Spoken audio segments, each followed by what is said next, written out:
Laymen's evangelical fellowship స్థాపకులు కీర్తిశేషులు ఎన్ దానియేలు గారు 1959వ సంవత్సరం ఫిబ్రవరి మాసము 11వ తేదీన చేసిన ప్రసంగం 119వ కీర్తన 45వ వచనములో, నేను నీ ఉపదేశములను వెదకువాడను, నిర్బంధము లేక నడుచుకుందును.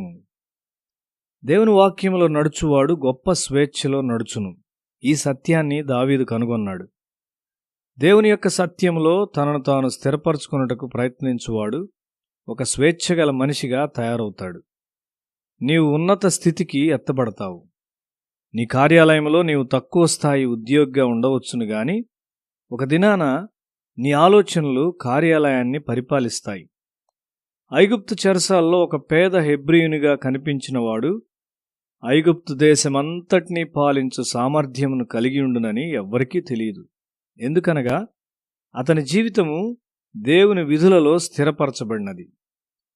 నీ జీవితము దేవుని యొక్క విధుల్లో స్థిరపరచబడి ఉన్నదా? దేవుని యొక్క విధుల్లో నీవు స్థిరపరచబడినప్పుడు సమాజములో నీ స్థానమును గూర్చి నీవు భయపడవద్దు. ఆయన విధులలో నీవు స్థిరపరచబడినంత వరకు దేవుడు నిన్ను ఎవరికీ తెలియకుండా కాపాడును. తరువాత ఆయన నిన్ను బయటకు తెచ్చును. నీ తలంపులు పరిపాలిస్తాయి.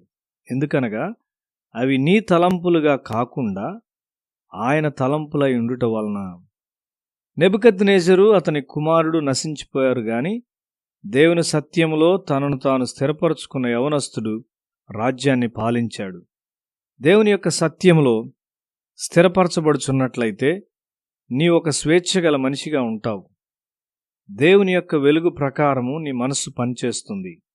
18వ కీర్తన 36వ వచనములో, నా పాదములకు చోటు విశాలపరచితివి, నా చీలమండలు బెణకలేదు. కాబట్టి నీ పాదములు విశాలపరచబడతాయి. నీ హృదయములో స్వేచ్ఛ మరియు నీ జీవితంలో స్థిరత్వము నీవు కలిగి ఉన్నావు. నీవు ఎన్నడూ తోకగా ఉండవు, నిశ్చయముగా తలగానే ఉంటావు. నీలో దేవుని శక్తి పనిచేస్తూ ఉంటుంది. నీ హృదయంలో దేవుణ్ణి అనుభవిస్తావు. నీలో దేవుని శక్తిని అనుభవించినప్పుడు ఏ శక్తి నిన్ను ఆపు చేయలేదు. ఈ లోకంలో నీవు పరిపాలిస్తావు. నీవు ఒక చెరసాల్లో ఉండవచ్చు, కానీ ఇతరులు నీ ఆలోచనలను ఆశ్రయిస్తారు. అటువంటి ఒక స్థితికి నీవు వృద్ధి చెందుచున్నావా? దేవుని వాక్యమును ప్రశ్నించకుండా నీవు విధేయత చూపుచుండగా నీవెక్కువగా స్థిరపరచబడతావు. దేవుని వాక్యాన్ని ప్రశ్నించుటకు నీవు చాలా చిన్నవాడవు. దూతలు దానికి వణకుచుంటారు. యేసు వాక్యమునకు విధేయుడయ్యాడు. యోహాను సువార్త 15వ అధ్యాయం 5-7 వచనాల్లో, ద్రాక్షావల్లిని నేను, తీగలు మీరు. ఎవడు నాయందు నిలిచియుండునో నేను ఎవనియందు నిలిచియుందునో వాడు బహుగా ఫలించును. నాకు వేరుగా ఉండి మీరేమీ చేయలేరు. నాయందు మీరును మీ యందు నా మాటలను నిలిచియుండిన ఎడల మీకేది ఇష్టమో అడుగుడి, అది మీకు అనుగ్రహింపబడును. దేవుని వాక్యం యొక్క విలువను ఎరిగిన ఒక వ్యక్తి దేవుని స్తుతిస్తాడు.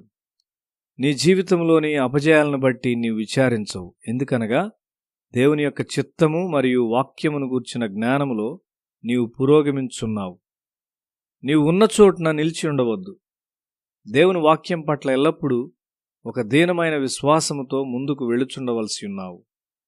నీ మీద తీర్పు తీర్చు ప్రతి నాలుకను నీవు గద్దిస్తావు. దీనముగా మరియు నమ్మకముగా ఉండి నిన్ను నీవు మరియు ఇతరులను సరిచేయుచుండుము. దేవుని వాక్యము నీకు ప్రియమైనదిగా ఉన్నదా? అప్పుడు నీవు భయపడనవసరం లేదు. నీవు ఒక జయించువానిగా, గెలుచుండువానిగా ఉంటావు. బంగారము నీ మనస్సును ఒక ఉన్నతమైన మనస్సుగా చేయలేదు గాని దేవుని వాక్యము చేయగలదు. లోకము ఇవ్వలేని స్వేచ్ఛను దేవుడు మనకిస్తున్నాడు. నీవు నెట్టివేయబడిన వానివి కావచ్చు, అయితే నీ జ్ఞానం కొరకు వారు నిన్ను సంప్రదిస్తారు. నీవు సరైన సమయంలో ప్రజలను హెచ్చరించుటకు దేవుడు నీకు జ్ఞానము గల నోటిని మరియు ప్రేమించు వాక్యాన్ని ఇస్తాడు. దేవుడు నీ హృదయ ఏకైక పాలకునిగాను ప్రభువుగాను ఉన్నాడను గ్రహింపుతో ఉండుము. దేవుని యొక్క స్వేచ్ఛలో బాగ్గా స్థిరపరచబడిన ఒక దేవుని బిడ్డ సంపూర్ణముగా దేవునితో నిండియుండును. నీ హృదయంలో దేవుణ్ణి అనుభవిస్తున్నావా? దేవుని స్వరము నీకు బోధించుండగా ఆనందము, ఆదరణ నీవు అనుభవిస్తూ ఉన్నావా?